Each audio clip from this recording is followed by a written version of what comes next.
I was at Brooklyn College when I was young, and I had a very nasal voice.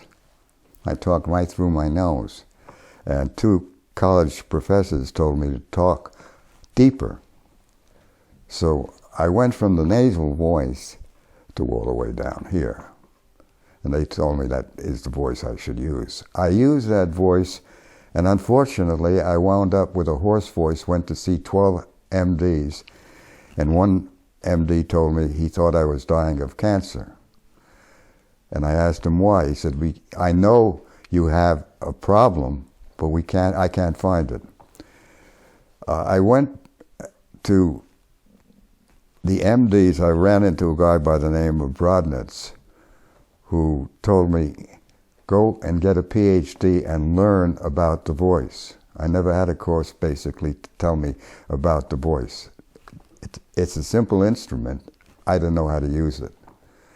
And I figured out that I was talking too low in the lower throat, and that was causing the SD.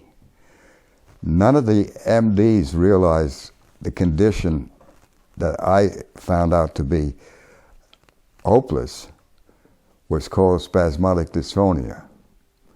And I raised the pitch of my voice up to the face, having learned that that is the way you talk, and my voice came back, and I never had problems with my voice again. But the medical doctors don't realize that false information can lead to SD. If you're talking in the lower throat, you have a good chance of winding up with SD eventually. I was on the faculty and staff of UCLA Medical Center, head and neck division for 8 years.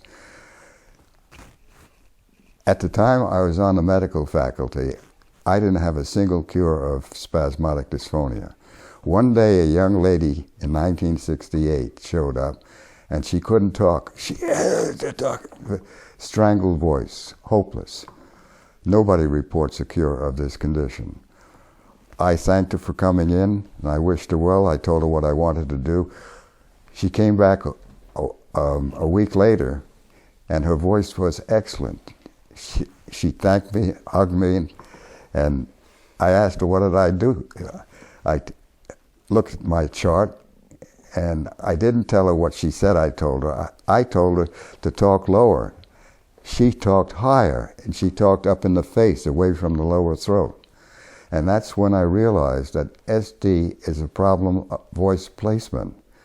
It's amazing how simple the whole concept is of putting the voice up in the face and not in the lower throat. And I have testimonials of many, many cases of patients with SD from the best medical centers in the country that indicate that SD, according to them, is incurable. I'm the only doctor in the world reporting cures of spasmodic dysphonia documented.